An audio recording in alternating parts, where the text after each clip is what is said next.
ID card, no expirations of membership, no renewal of registrations. Okay, ito po yung pinakamaganda. No expirations of membership po tayo at no terminations of membership. Kahit mapalipat-lipat ka ng ibang networking company, hindi ka mate-terminate. Kasi kalimitan sa ibang networking company, pagka nalaman na ikaw ay nasa ibang networking company, mako-close ang accounts mo. Yung kita mo, forfeited na. Tama? Di po ba? Dito po sa Global Money, kahit mapalipat-lipat ka ng ibang networking company, yung kumikita ka dito, yung kita mo, isesend pa rin namin sa inyo. Kasi bakit? Pinapalagaan po namin yung 1,000 pesos ninyo na invest nyo po dito. Kaya pinapahalagahan po natin po yun. At syempre, pagka po kayo kumikita, kahit nasa ibang networking company po kayo, isesend pa rin po namin yung kita ninyo. Kasi bakit? Kailangan po natin na magdagdag ng income. Tama? We need to add additional source of income. Ang hindi ko halos maisip, okay? Yung pong mga ibang networking company, gusto nila doon ka lang sa kanila. Tama? Gusto nila doon ka lang. Pagka nalaman na ikaw ay napapunta na sa ibang networking company, terminated ka na. Dito po, napakaganda po ng sistema. No terminations of membership po tayo dito. Gusto niyo po ba yun? Yes! Okay, so yun po yung pinakamaganda dito. Wala po tayong terminations of membership. At syempre, ang pinakamaganda po dito, magpa-ID po kayo. Gagamitin po natin ito sa loan. Okay, kung wala pa po kayong ID, kailangan magpa-ID na po kayo.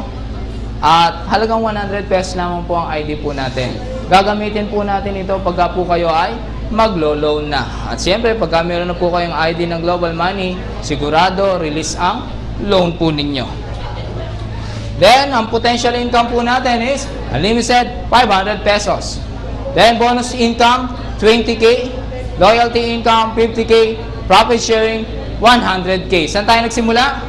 Sa 1,000 pesos mo. Then, paano ako makakapag-money loan ng 5K? Okay, paano ako makakapag-money loan ng 5K? Pag-usapan na po natin. Okay?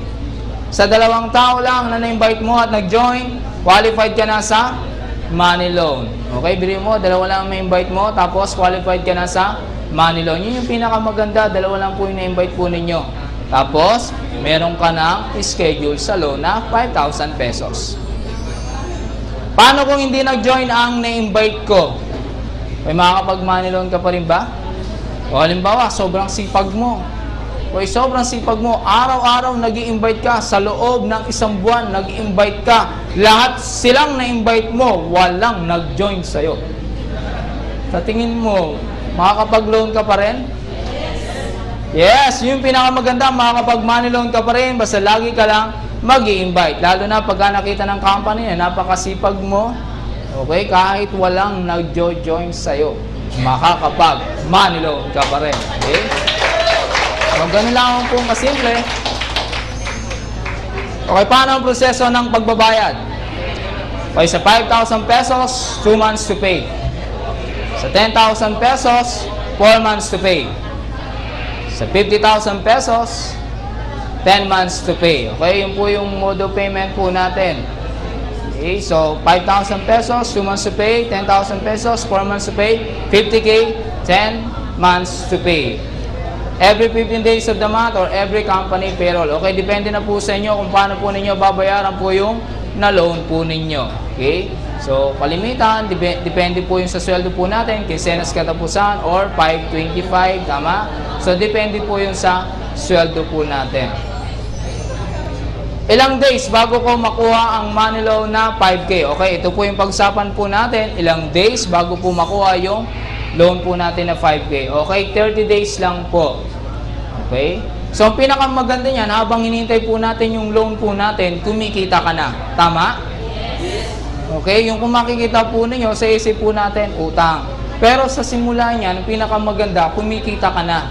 Hindi ka na problema kung paano mo babayaran yung malo-loan mo. Kasi, kumikita ka na eh. Tama? Kasi pag kumikita ka na, hindi ka problema ka ba kung paano mo babayaran yung utang mo? Hindi ka na problema kasi alam mo kumikita ka na ngayon. At yung kita mo, siya mong pwede mong pambayad sa na-loan mo. So dito sa sistema po natin, okay, I'm converting your mind to debt-free. Kasi ang nasa isip po natin, utang. Tama? Utang, utang, utang. Pero dito po sa global money, okay, yung nag-innovate po tayo ng sistema. Siyempre, uutang po tayo.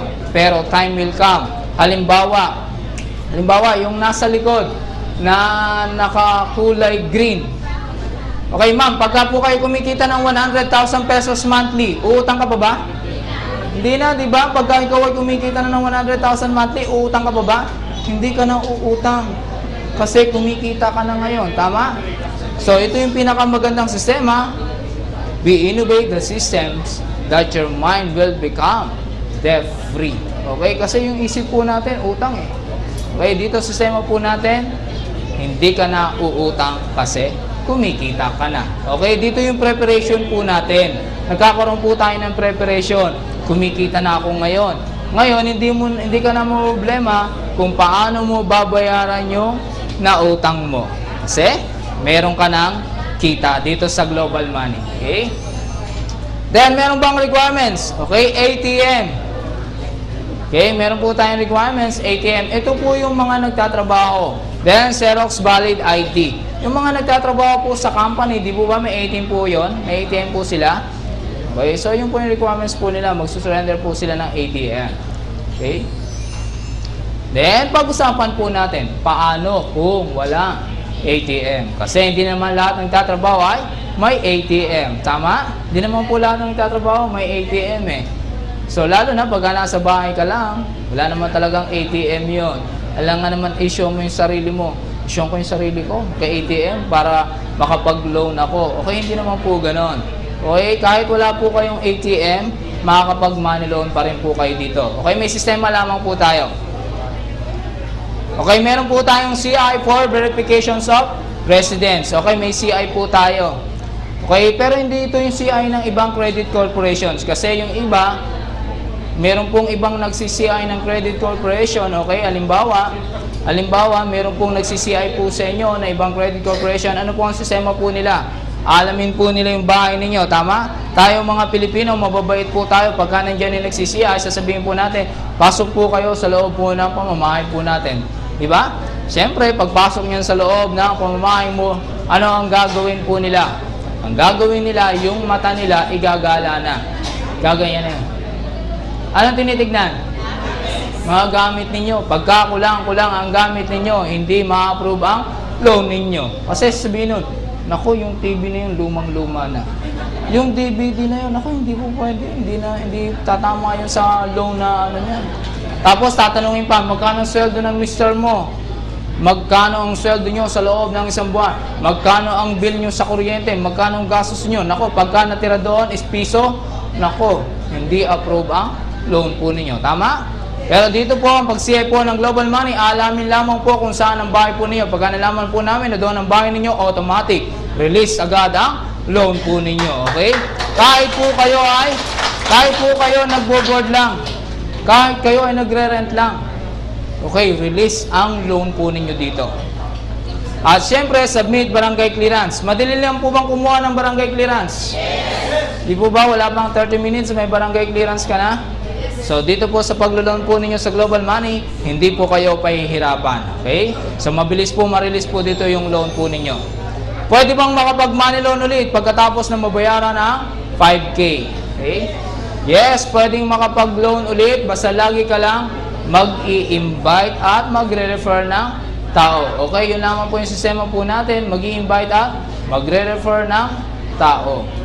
Okay?